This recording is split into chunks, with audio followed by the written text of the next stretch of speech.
Hello, నేను miss Pratyusha సినీ నటి. చాలా తక్కువ కాలంలోనే బాగా పాపులర్ అయినటువంటి హీరోయిన్.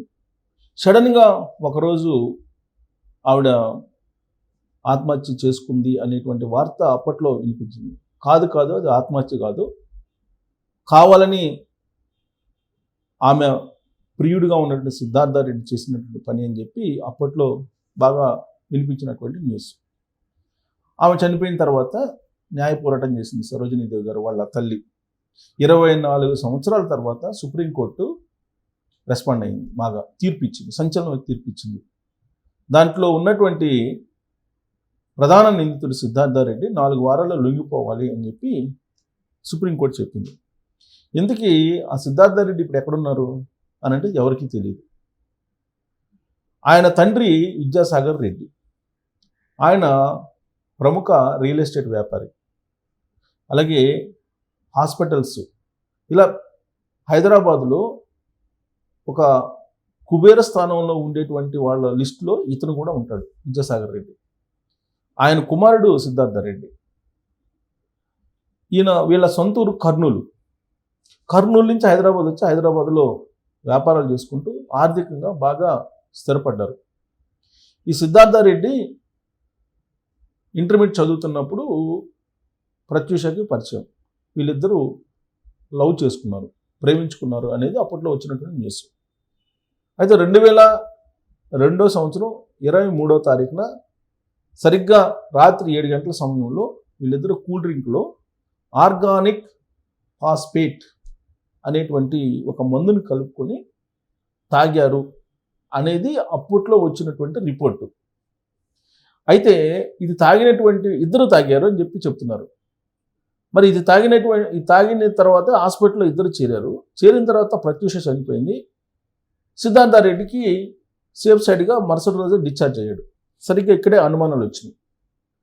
ఇద్దరు తాగారు కదా ఆర్గానిక్ ఫాస్ఫేట్ కూల్ డ్రింక్లో కలుపుకొని, మరి సిద్ధార్థ రెడ్డి ఎందుకు చనిపోలేదు, ప్రత్యూష ఎందుకు చనిపోయింది అనే దాని మీద ఆరా తీసినప్పుడు కావాలని సిద్ధార్థ రెడ్డి ఆమె గొంతు నులిమి చంపేశాడు అనేది అప్పట్లో వచ్చినటువంటి ఆరోపణ.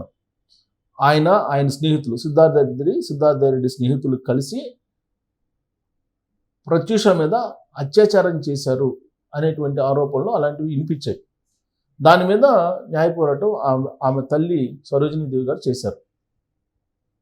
అయితే ఈ కేసుకు సంబంధించి రాజకీయపరమైనటువంటి బడా నాయకులు ఉన్నారు అనేది అప్పట్లో బాగా వినిపించింది.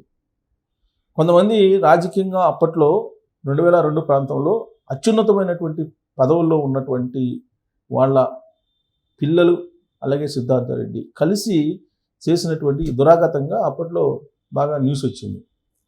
ఎవరు ఏంటి అనేది స్పష్టంగా చెప్పకపోయినప్పటికీ, అయితే ఇక్కడ చిన్న కాంట్రడిక్షన్ ఏంటంటే, ఆ రోజు ఉన్నటువంటి ప్రభుత్వం త్రిసభ్య కమిటీ వేసింది, వైద్యులతో కూడినటువంటి త్రిసభ్య కమిటీ. వాళ్ళు పరిశీలించిన తర్వాత ఏం చెప్పారంటే, నివేదిక ప్రత్యూష ఆత్మహత్య చేసుకుంది, ఎవరు ఆమెను గొంతు నులిమి చంపలేదు, అలాగే ఆమె మీద అత్యాచారం రేపు జరగలేదు అని చెప్పి ఇచ్చింది. దాన్ని సవాల్ చేస్తూ కోర్టుకి వేశారు. కోర్టుకేసి పోరాటం మొదలు పెడితే సిబిఐకి ఈ కేసును అప్పచెప్పాలని సరోజినీదేవి గారు, ప్రత్యూష తల్లి గారు డిమాండ్ చేస్తే సిబిఐ టేకప్ చేసింది కేసుని. సిబిఐ టేకప్ చేసి ఈ త్రీ మెన్ కమిటీ ఇచ్చింది కదా, ఈ కమిటీ ఇచ్చినటువంటి నివేదికను బేస్ చేసుకుని ఇన్వెస్టిగేషన్ మొదలుపెట్టింది. ఇన్వెస్టిగేషన్ మొదలుపెట్టి కోర్టులో ఛార్జ్షీట్ కూడా వేసింది.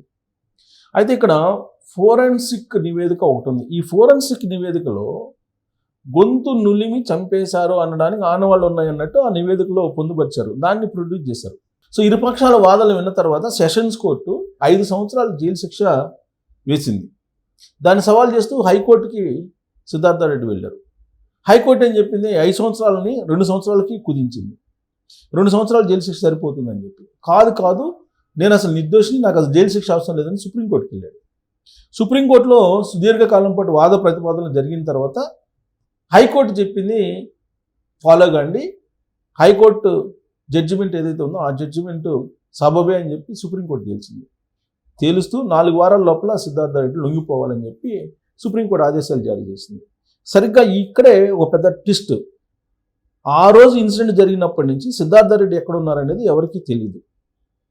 సిద్ధార్థ రెడ్డి వాళ్ళ బ్రదర్ కూడా ఉన్నారని చెప్పి తెలుస్తుంది. వాళ్ళ ఫ్యామిలీ సంబంధించి వాళ్ళ మదర్ నిర్మలమ్మ గారు, ఆ రోజు నిర్మలమ్మ గారు కూడా ఆనవాళ్ళని చెరిపేసే దాంట్లో కానీ ఈ కేసుని గందరగోళపరచడంలో కానీ కీలకంగా వ్యవహరించారనేది అప్పట్లో వచ్చినటువంటి ఆరోపణలు.